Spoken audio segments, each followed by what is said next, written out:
The next time we see Raul, he will be in his Speedo, delivering us all the fitness. But that being said, who wants to cook on a Friday night? Absolutely nobody. So we have a quick and easy recipe just for you. Clover cheese is for those who love life, where everything falls into place and melts away our cares, adding joy and stretching our imagination. Elite quality, elite taste, elite texture. Made with love by Clover. And I'm almost certain you may have had a Crunchwrap. They are one of the most delicious things to enjoy. But the one thing missing to make it bigger and even better is Clover Elite cheese. Now sit back and feast your eyes out as we show you how to make a giant Clover cheese and chicken Crunchwrap. Chef Tumi is already dancing to this. You need a dance to just make some space for what we're about to indulge in, because what is that? It's pleasure. It's pleasure. Pleasure on a plate. I don't even know how to eat it. That's the end part. Let's start at the beginning. Let's start at the beginning. The beginning starts with our chicken. This is where it started. Not she can't, she can. She can. Yeah, well, Gail, we've got some chicken breasts over here. We're going to season them some deliciousness and put some flavor into them. I don't know what you guys call this, but Tina Swabis are robot peppers. Robot peppers. Yes. Robot. I'm not going to break my neck. Yeah, no, I saw them do it yesterday. I was like, no, I'm glad I was off yesterday. So all of the peppers going in, red pepper, green pepper, yellow pepper. I like to see the rainbow. Yes, you want the rainbow in there. Also, the other thing is when you're making such a dish, you want to make sure that you keep the integrity of your peppers because you still want that crunch. And as long as they're crunchy, it means that also they maintain that sweetness in them. Once you overcook them, they become sloppy and you don't really want that. And burnt and charred. Exactly. And we don't want that. And then into this, I'm just adding a bit of Mexican seasoning. Just remember, if you're using seasoning, it does have a bit of salt in there. So do remember to gauge it so that you don't make it too salty. But because this is going in there with our chicken, you want your chicken to be flavorful. I'm adding just a bit more salt into that. And a bit of pepper. And then these babies get bound together with some oil.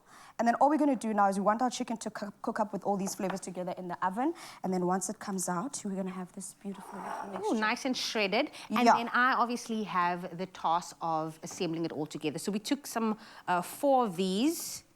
What do you call this? Like wraps? Tortilla wraps. Let's call them tortilla wraps because this is somewhat of a fajita type, what we're doing here. So let's go Mexican if we have to. There we go. And then we can start with a nice layer of some cheddar cheese there, our Clover cheddar cheese. Start off with the bottom layer first. Started from the bottom, now we're here. No, say what? Started from the bottom, now there we go. So I'm assuming, and I'm not even assuming, I'm saying that the Clover Elite cheese is going to be the hero of this dish. It is perfectly crafted due to that 5-step crafting process to bring you cheese that is superior in quality, the taste, the texture. It is just up there. A stars, okay? You can use any of your favorite Clover Elite cheese flavors in this recipe, but of course, as you heard Chef Tumi say, we are using Clover Elite cheddar cheese and tasses for its melting effects because we want it to ooze out with all of that chicken. But of course, you could use Clover Elite gouda as well to add a touch of sweetness, whatever you want to do. So there you go. If you also want to add a bit of additional flavor to this, if you want to minimize on the actual salt that you're adding, add a bit of Clover feta cheese into that as well. Just break it in there just to get that saltiness all the cheeses. Each bite. Just all the cheeses, all the onion, cheeses. Red onion. Some red onion. Also gonna break that salt with some sweetness of the red onion. Yeah, boy. And you know what this becomes? It becomes like a gift that you can give to someone because you're wrapping it nicely. If someone is inviting you over for dinner, you know. Celebrate, okay, next one. Bring a gift in the form of a Crunchwrap, giant Crunchwrap. This looks so yummy. It does, and it's so simple and easy. Now, we were talking about those load-shedding situations. You take your leftover chicken, mix in the peppers like you're doing now, and do this. Set it up, put it in the oven. As soon as Eskom says it's over for you, say it's not. It's not. It's only because what? We were prepared. We were ready. We were ready. Okay, friend, while you're doing that, I'm going to ask you to start it on mixing the sauce for us. We need something to bind all of this together. There we go. And so we are using our sour cream there. And then you're just going to mix it up with some tomato sauce. It's a passata, so it's a tomato-based sauce. Mix those babies together. Not only does the sour cream give us the creaminess and the tomato give us the tomatoiness, it basically makes this even more juicy. Tomatoiness and the creaminess. It's a flavor. It's all of the nissness that we need for this Friday. There we go. I want to, my friend, we know you're being too light-handed here. We want to eat and get full. You know, I'm always trying to be like generous and just keep it for the Nobody watches their weight on Friday. Calories on Friday don't count. Calories on weekend doesn't count, especially on a Sunday as well. I always say that's like Jesus calories, and Jesus doesn't judge us on a Sunday. Exactly. So that sauce that you're making there basically gets drizzled generously over this mixture that we have here.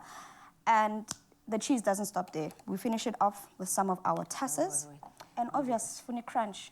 The crunch effect, because it can't be a Crunchwrap without the crunch. Yeah, I was thinking the peppers was a crunch, but you are even just going on to the next level. Levels on levels on levels, my friend. Wow. So this is a look at mixture of a this. fajita, a wrap, nachos, tacos, all in one little dish. Again, my only question is how are you going to eat this? Because it's a lot. It is a whole lot of food. It's and good to we have share. got small mouths. There we go. And pop that in, and then we're going to use our cheese as the finale as well. Dun, Cheese dun, bae. dun. You are the cheese bay. You are coming her through with that. all of the deliciousness. And that There is we it. go. I'm going to wrap this up. Wrap it I'll up. take And it then from for how long is it going to go into the oven? Give it about 30 minutes because you want it to be nice and melted and soft in the center. Some people will want to put another wrap here on the top. I say, well, it's fine. Let the cheese ooze Let the out. cheese ooze so you can see like that's almost like Yeah. the taster as to what is happening inside. So when people see like what is... Why not? Okay, now she's just showing off everybody. But if you want to get your hands on the recipe, expressoshow.com is where it's at. If you missed out on any of the steps, it was so easy. You didn't need to miss out on any of the steps. But here is a quick recap just for you. More cheese, okay.